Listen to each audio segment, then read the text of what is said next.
Now that you have completed the independent work section of this lesson, let's continue with the check for understanding.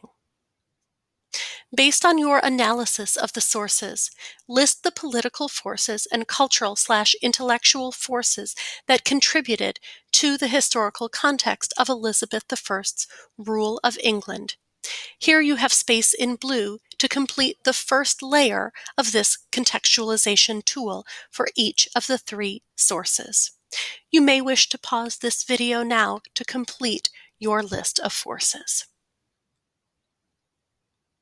Now, use the next layer of the contextualization tool to organize the list of political and cultural/intellectual historical forces that you just made into long-term, distant, and those which are short-term, immediate.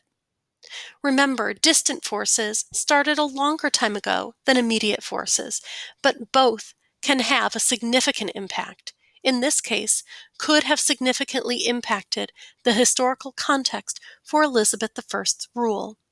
To organize the forces, you can copy and paste forces from the list you already made into the appropriate categories, distant or immediate. Here you have space to organize the political forces and cultural/intellectual forces into distant and immediate. To wrap up, think back to your analysis of the three turning point periodizations that you studied earlier in the unit: the Renaissance, the Scientific Revolution, and the Reformation. Now, based on your knowledge of absolute monarchy in general, as well as your new understanding of the historical context and rule of Elizabeth I, rank the three turning points in order of significance, most important to least important, in response to the following question.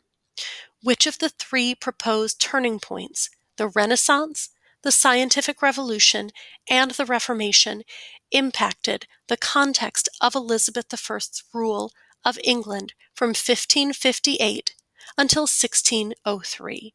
What makes you say that? You have space in blue to rank and justify your rankings.